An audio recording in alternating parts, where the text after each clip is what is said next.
নমস্কার, hi everyone. কেমন আছেন সবাই? আশা করছি সবাই ভালো আছেন, আমিও ভালো আছি। নতুন একটি ভিডিওতে আপনাদের সবাইকে স্বাগত। আজকে সকালবেলায় রান্নার ভিডিও নিয়ে চলে আসলাম। কি করব বলুন? আমাদের মহিলাদের জীবনেই তো রান্নাঘর থেকে শুরু হয়। সকালে উঠে কি খাবো তাই নিয়ে, দুপুরে কি খাবো তা নিয়ে, আবার রাত্রে কি খাবো সেই চিন্তা। এই নিয়েই দিন চলে আমাদের। আজ সকালে আলু সেদ্ধ ভাত বসিয়েছি, আর এদিকে কারি পাতা দিয়ে আলু ভাজা করছি, কারণ খেয়ে ও আবার ডিউটিতে চলে যাবে। আর দুপুরে এদিকে করব ঝিঙে আলু কাঁঠালের আটি দিয়ে আর বড়ি দিয়ে তরকারি, কুমড়োর বড়া করব।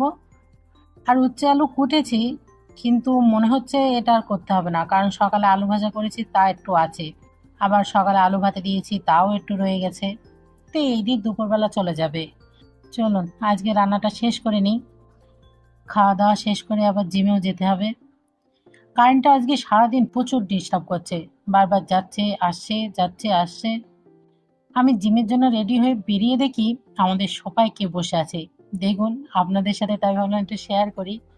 ও ছোটবেলা থেকে এখানে থাকে।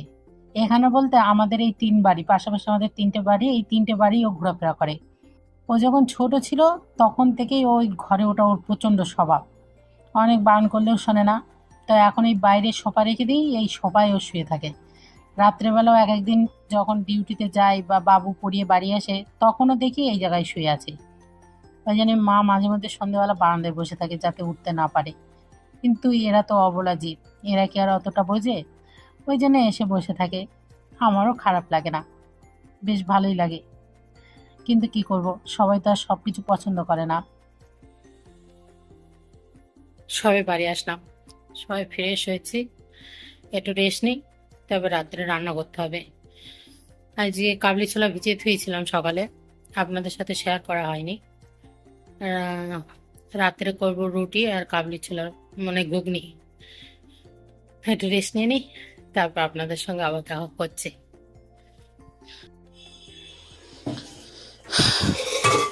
ধুয়ে পরিষ্কার করে নিয়েছি। আলু আর কাবলি ছোলাগুলো একসঙ্গে সেদ্ধ বসিয়ে দেবো। খোসা সমেত দিলাম, পরে আমি আবার ছাড়িয়ে নেবো খোসাটা। আলু পিস করব না, জাস্ট ওই মানে খোসাটা ছাড়িয়ে একটু ম্যাশ করে দিয়ে দেবো, তাহলে কাবলি ছোলাটা বেশ ঘন হয়, আমার ওইটাই ভালো লাগে বেশি।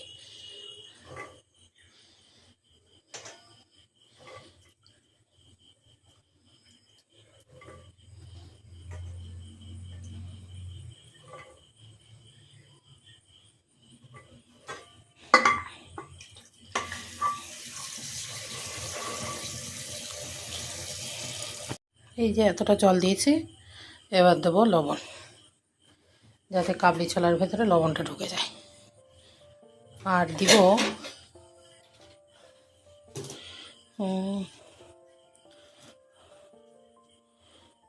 এই লঙ্কাগুলো প্রচণ্ড ঝাল, তাই কটা লঙ্কা দিয়ে দিলাম। এবার এটা সিটি দিতে দেবো।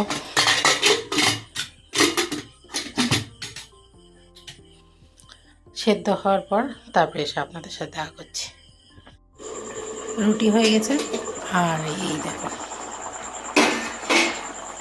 কারেন্ট চলে গিয়েছিলো বলে আপনাদের সাথে শেয়ার করতে পারিনি। কালারটা দেখি। আর আলুগুলো আমি এইভাবে দিয়েছি, এতে জিরে গুঁড়ো আর মরিচের গুঁড়ো আর আদা দিয়েছি। নামানোর আগে একটু গরম মশলা দেবো, ব্যাস। কী সুন্দর কালার এসেছে।